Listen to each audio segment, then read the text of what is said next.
Assalamualaikum warahmatullahi wabarakatuh. Ini adalah kisah nyata dan benar terjadi.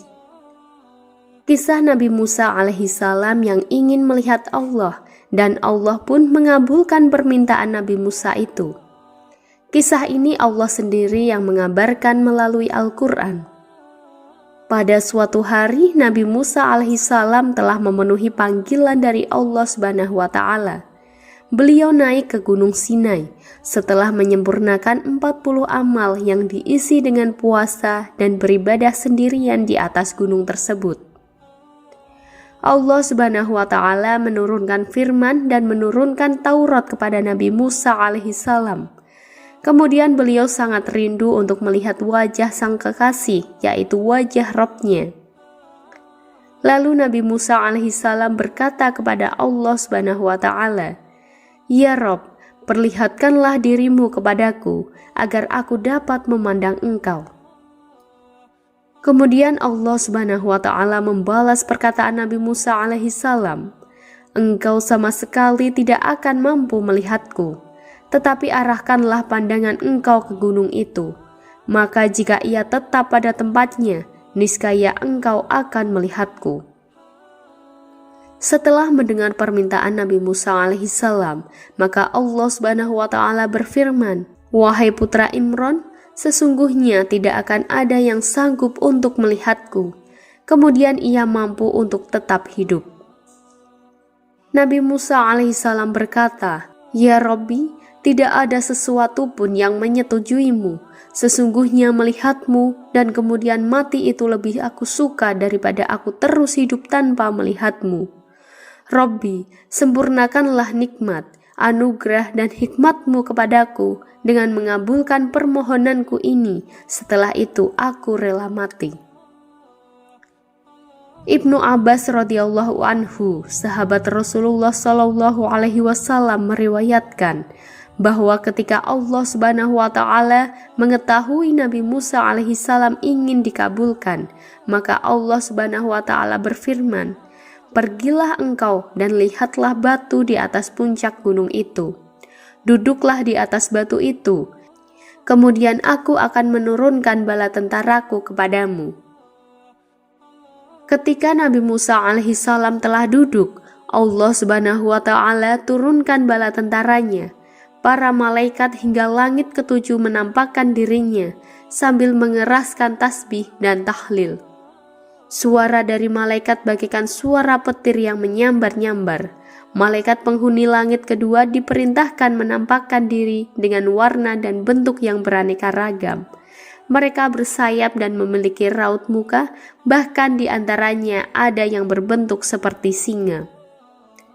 Mendengar suara dari para malaikat, Nabi Musa alaihissalam merasa ketakutan dan menyesal atas permohonannya. Pimpinan kelompok malaikat itu berkata kepada Nabi Musa alaihissalam untuk bersabar karena yang dilihat saat ini hanya sebagian kecil saja. Allah Subhanahu wa Ta'ala kembali menurunkan para penghuni langit ketiga untuk turun. Maka keluarlah malaikat yang tak terhitung jumlahnya dengan beraneka ragam bentuk dan warna. Ada yang seperti api yang menjilat-jilat, mereka juga membaca tasbih dan tahlil dengan suara yang menggelegar. Kemudian langit keempat turun. Ada yang berbentuk seperti kobaran api yang menjilat-jilat, ada pula yang seperti salju sambil bertasbih dan bertahlil. Akhirnya semua penghuni langit turun semua. Mereka datang membawa tombak yang panjang dan lebar lalu bersinar melebihi cahaya matahari. Nabi Musa alaihissalam lalu menangis dan meratap karena ketakutan. Jika keluar dari situ akan terbakar, namun jika terus berada di situ beliau akan mati. Kemudian malaikat Jibril, malaikat Mikail, dan malaikat Israfil beserta seluruh malaikat penghuni langit ketujuh, termasuk Al-Arsy dan Al-Kursi. Mereka menghadap kepada Nabi Musa alaihissalam, lalu berkata, "Mengapa engkau memberanikan diri meminta Rabb-Mu untuk dapat melihatnya?" Nabi Musa alaihissalam lalu bergetar tubuhnya. Kemudian Allah menampakkan tiang-tiang penyangga al-arsy sehingga beliau bersandar pada salah satu tiang tersebut hingga membuat hatinya menjadi tenang. Malaikat Israfil menjelaskan bahwa saat pertama kali diciptakan mereka tidak pernah berani mengangkat pandangannya kepada al-arsy. Tapi mengapa Nabi Musa alaihissalam berani ingin melihat Allah Subhanahu wa Ta'ala? Nabi Musa alaihissalam menjawab bahwa hanya ingin melihat Robnya karena rindu kepadanya.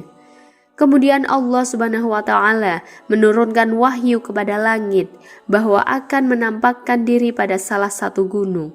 Lalu bumi, gunung, matahari, bulan, surga, neraka, para malaikat dan samudra bersungkur sujud ketika Allah menampakkan dirinya pada gunung tersebut. Maka gunung tersebut hancur lebur dan Nabi Musa alaihissalam jatuh pingsan. Lalu batu tersebut berubah menjadi kubah untuk menutupi kepala beliau dari sinaran cahaya Allah Subhanahu wa Ta'ala. Allah Subhanahu wa Ta'ala memerintahkan malaikat Jibril untuk membalikan batu yang menimpa tubuhnya. Wajah Nabi Musa alaihissalam memancarkan cahaya kemuliaan. Rambutnya memutih karena cahaya. Maka setelah Musa tersadar kembali dia berkata, "Maha suci Engkau, aku sungguh bertaubat kepadamu dan aku adalah orang yang pertama kali beriman." Al-Quran Surat Al-A'raf.